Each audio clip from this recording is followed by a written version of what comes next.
frozen shoulder na pagka dati nung 5 months ago, hindi naman gaanong masakit. Ano pa, mild lang. Hanggang sa Bearable tumagal pa, ng tumagal. kaya pa. Ilang buwan na ba yan? Mga 5 buwan na. Ano yun, unti-unti. Nag-ipon na, nag-ipon Oo, na, nag-ipon. Tapos ngayon, pagka yung ako may, dahil ang trabaho ay mga electrician, plumber, siya naglalagari, mga carpentry.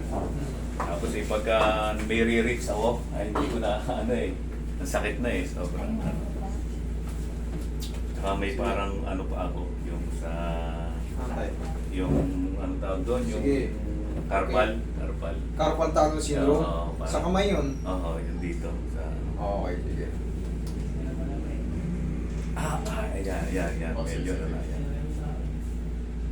Okay, nakita nyo naman. Yan o. Wala na, kalahati na lang. Sa susunod yan, pag isa pang buwan, 2 buwan, yung kalahati na yan, pag aangatin nyo, katawan nyo na yung nag-a-adjust. Yan. Tulad yan, 5 buwan, nakita nyo kung gaano kasakit yan. Tama na yan. Dito ba yun? O sa kabila? Dito lang. Yung carpal tunnel, yan din? Parehas. Pero hindi na gaano. Dati tuwing umaga, ngimay ng ngimay. Ngayon hindi. Dahil nangyari ito mga 2 years, 4 years ago, gano'n. So, ano na lang, dahil nag-ano ko parang mga ginaano ko din sa mga yung mga therapy, exercise. Ayaw. Mga exercise dati. Okay yun. Pero to sa sa frozen shoulder, hindi basta-basta nawawala sa exercise yan. Kailangan niya may adjustment talaga. Masakit talaga siya. Masakit talaga. Pag pinabayaan mo, lalo lang. Kailangan isang sakit na lang. Araw-araw kasing pairam. Isipin mo, 5 buwan kang ganito. Relax na. Isahan na lang. Ganun din Kaysa patagalin mo ko ng taon na araw-araw kong sasaktan. Diyan lang kayo tayo. Palambutin ko muna. Napapanood nyo naman na ako, di ba? Oo, lagi nga kitang napapanood. Kaya nga kita na, Kumaga, kailangan talaga may bawang kayo 10 kilo na kasando. Nakita niya naman, kunting angat. Oo nga. Pero kaya-kaya natin yan.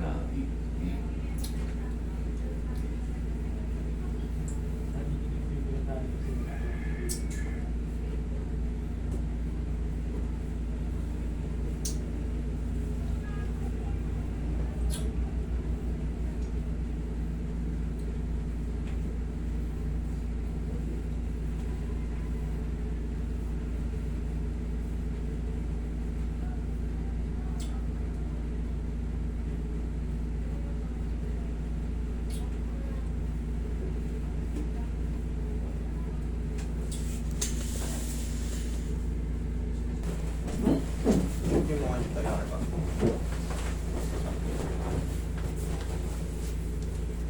Okay niya. Yan. Ano yun pang salvage.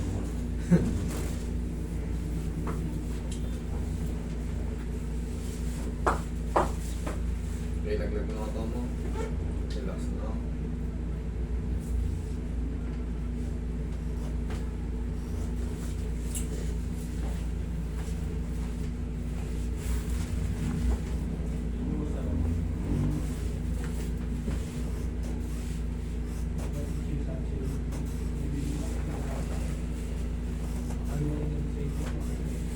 Alright, massage mo dyan. Diyan ka lang tayo. Albo.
kaya nyo naman yan.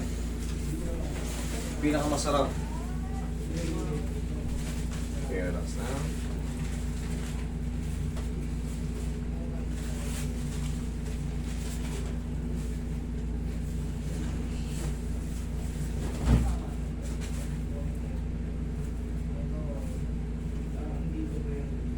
Kanina pag inangat natin, Oh. okay. Tingnan natin kung aabot na. Oh, ikaw angatin mo sarili mo. Oh, di ba? Okay. Meron pa, pero hindi na gaanong ano kaya na. Ganito yan. Normal lang yan tayo. Alam niyo kung bakit? Siyempre, hindi kagad mo mawala yung swelling sa loob. Gusto nyo, ibalik ko rin kanina. Sabay ganyan. Okay lang. Yan, at least nataas na niya. Eh, kanina. Kanina ganun lang eh. Ano eh. Hey, tay. Okay, ayos na. Sige, thank you. Okay, salamat. Pagaling kayo lalo. Okay.